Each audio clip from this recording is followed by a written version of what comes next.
Folks, it's your main man E from Follow the Leader Canine, and you know who I'm here with? I'm here with Roxy. Roxy's a dog we donated some time towards, and now we have her as a dog that comes here for training, and we're working with her on building up her play motivation. A lot of times a dog doesn't play. People bring me the dog, they say, Eric, your dog plays everywhere. When you take him, they play fetch. And I go, guys, it's not by accident. My own dog, guys, she didn't always want to play with a toy. So I'm going to talk about how I encourage the dog to play with toys in this video as I play with this dog, so you could see in real life what it's like getting a dog that just earlier today wasn't able to play with one of my handlers.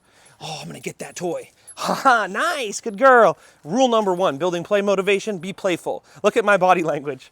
Oh, I'm going to get that. Oh, I'm going to get that little girl. Oh, give me that. Hey, give me that toy. Give me that toy. Rule number 2, be flexible. Don't have a preconceived notion in your mind of what games look like. You might be wrong. This is actually a game right here. And for a polite dog like this, give me that.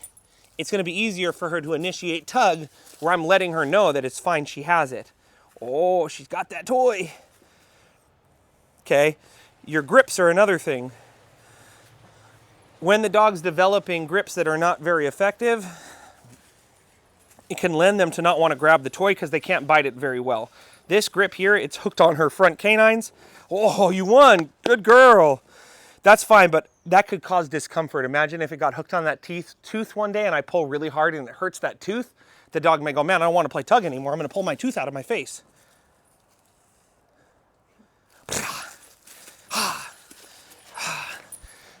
Nice. Ball on a string, folks. Probably my favorite way to play with a dog is a ball on a string.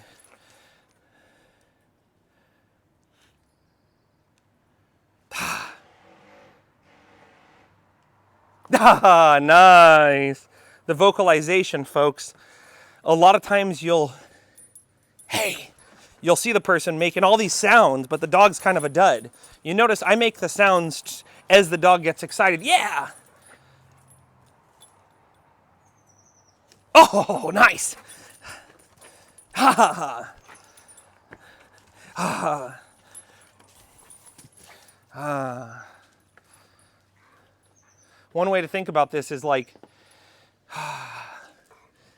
I'm going to react to the dog being active. And as the dog builds up more enthusiasm, I'm going to respond accordingly. Like, you want to get it? I'm going to make it move.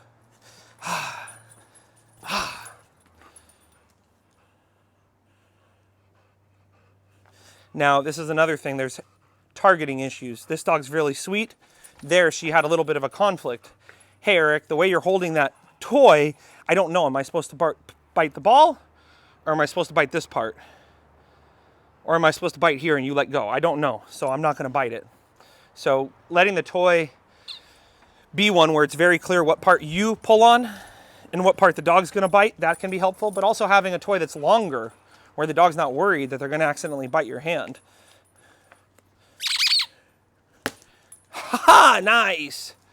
The long throws early on in gameplay, folks, just like a really intense tug where I'm up in the dog's face, that's too much for some dogs too soon. Ah, nice. I'd be much rather off doing little throws, tossing the ball, rolling the ball on the ground, moving it like a prey animal. Hey, give me that. Then I am going to be throw it 50 feet away from me, and the dog's like, hey, man, I thought we were playing. Why'd you throw the toy over there? Hey, come on. Nice. Oh, nice. Oh, you got your toy? Nice. Okay, making sure you praise the dog when they have the toy. That's so important, okay? So the dog doesn't think you're a ball hog. You ever play with that person and they just dominate the entire game and you can't win ever? That's what you could do if you keep taking the toy the whole time.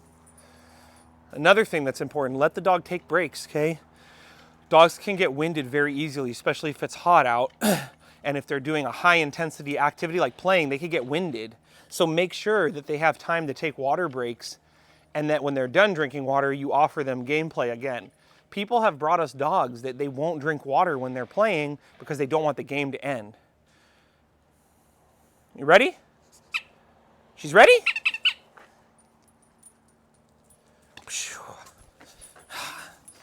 Be flexible, like I said. Be flexible. Maybe I need to kick the ball with her. Dogs that like to chase prey animals, they like it when the ball kind of scurries on the ground like an animal. Dogs that might be a bird dog, they might want to chase a ball you're throwing up in the air. I just realized that right now as I'm talking to you all. Hey, give me that toy. That's my toy. Give me that. Hey, give me that toy. Give me that toy. Look at my body language, guys. I'm purposefully being silly. Hey, give me that. That's mine. Hey, give me that toy. Give me that toy. You know, I'll never forget when I went down to see my good friend Elias from Structured Canine Training. He ex-military, ex-Navy SEAL. Well, I should say retired Navy SEAL. He was being so goofy and so playful with these dogs. I just thought it was hilarious to see a grown man, you know, just acting like a child. But I realized then, it's so important we act playful. Come on, get it. Come on, get it. Get after it. Come on, get it. Nice. So what happened there, I was making it too challenging for her. She started looking at my arm at one point. I was like, maybe I'll just bite his arm and he'll drop this toy.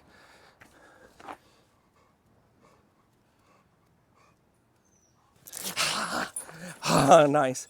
So she's already telling me, what does she want? To possess the toy and have me take it from her. Oh, give me that. Give me that toy. Give me that toy. Hey, that's mine. Give me that toy. Okay, how important is it to have a leash on the dog when we're playing with them? I got it.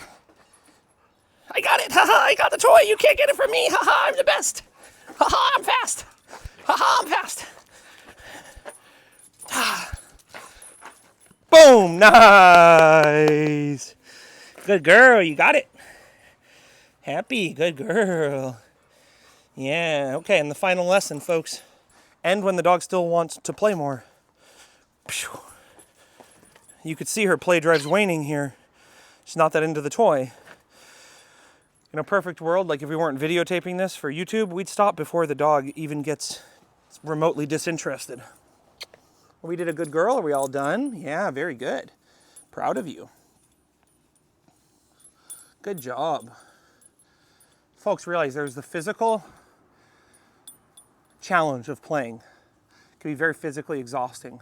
But there's a mental challenge for the dog to have to focus, to have to pay attention to me, to have to pay attention to their body. It can be tiring.